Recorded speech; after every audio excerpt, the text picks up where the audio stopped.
Hello students, welcome again. अब आपके सामने ये क्वेश्चन है दूसरा क्वाड्रेटिक इक्वेशंस का। ये क्वाड्रेटिक इक्वेशन का बहुत ही ज़्यादा फेमस क्वेश्चन है। मैं आपके सामने पढ़ देता हूँ। लिखा है if a x square minus b x plus 5 equal to 0 does not have two distinct real roots. मतलब इस क्वाड्रेटिक इक्वेशन के रियल रूट्स नहीं है। रियल रूट्स नहीं है तो इसका मतलब डी इसका नेगेटिव होगा। Then minimum value of 5a plus b is. अब कोई भी क्वाड्रेटिक इक्वेशन होती है उसका अगर रियल रूट्स नहीं है इसका मतलब डी नेगेटिव है। इसका मतलब वो ग्राफ पॉलिनोमियल का एक बार भी एक्स एक्सिस को कट नहीं करेगा।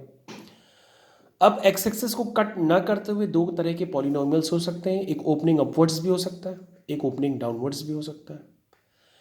अब हम कैसे पता करें कि इन दोनों में से कौन सा ग्राफ लिया जाएगा? इसके लिए हम क्या करेंगे, यहाँ पर जीरो भी होगा एक्स एक्सिस पे। हम x इक्वल टू जीरो डाल पर फंक्शन की वैल्यू चेक करते हैं कि पॉजिटिव आ रहा है कि नेगेटिव आ रही है।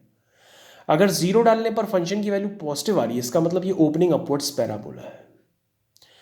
तो हमने चेक करने के लिए इसमें x की जगह क्या डाल दिया, जीरो डाल दिया। जैसे x की जगह जीरो डाल लिया इस क्वाड्रेटिक इक्वेशन में तो 5 आ गया। 5 क्या है, जीरो से बड़ा है। इसका मतलब a पॉजिटिव है। ये क्वाड्रेटिक इक्वेशन में a पॉजिटिव है, इसका मतलब ये ओपनिंग अपवर्ड्स ग्राफ है।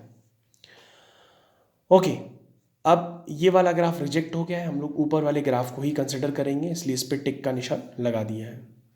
अब डी नेगेटिव है। डी नेगेटिव का मतलब बी स्क्वायर माइनस 4ac इसके लिए नेगेटिव करेंगे। तो इस इक्वेशन को बी स्क्वायर माइनस 4ac से कंपेयर करेंगे तो आएगा b square minus 20 less than 0। इसको थोड़ा बहुत सॉल्व करेंगे तो B square less than 20a हो जाएगा या 20a greater than B square हो जाएगा। अब हमको क्या करना है, मेरे को 5a चाहिए। तो हमने इसको 5a बनाने के लिए इस पूरी इक्वेशन को 4 से डिवाइड कर दिया। तो ये 4 से डिवाइड करने पर ये इक्वेशन इस तरह से दिखाई देगी। अब हमें 5a प्लस बी चाहिए, यानी 5a के साथ b और अपीयर कराना है। तो हमने इस पूरी इक्वेशन में b को दोनों तरफ ऐड कर दिया।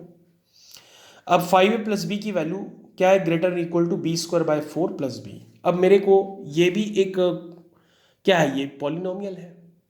अब इस पॉलिनोमियल को हमें निकालना है कि इस पॉलिनोमियल की क्या मिनिमम वैल्यू होगी। अब कोई भी पॉलिनोमियल होता है उसकी मिनिमम वैल्यू तो उसकी वर्टेक्स पे ही होती है।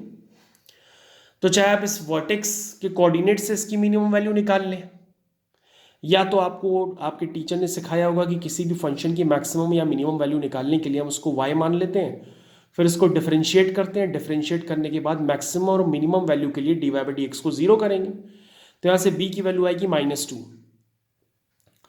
अब आप डबल डेरिवेटिव टेस्ट तो यहाँ करेंगे नहीं। डबल डेरिवेटिव टेस्ट आप करना चाहें तो वो आप अपने हिसाब से कर लीजिएगा। अब यहाँ पे b इक्वल टू -2 जब हम इस फंक्शन में डालेंगे तो y की मिनिमम वैल्यू आएगी। और अगर डबल डेरिवेटिव टेस्ट करेंगे तो d2y बाई dx स्क्वायर जब निकालेंगे तो वो उस b पर क्या आ रहा होगा, पॉजिटिव आ रहा होगा। इसका मतलब b पर फंक्शन की वैल्यू क्या आएगी, मिनिमम आएगी। क्योंकि डबल डेरिवेटिव टेस्ट कभी भी अगर पॉजिटिव होता है तो फंक्शन की वैल्यू क्या होती है, मिनिमम होती है। और नेगेटिव होता है तो फंक्शन की वैल्यू मैक्सिमम होती है। तो फंक्शन की मिनिमम वैल्यू आपने निकाल ली -1 है।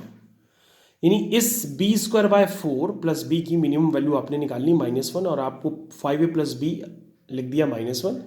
यानी इस फंक्शन की मिनिमम वैल्यू क्या है, वो -1 के इक्वल है।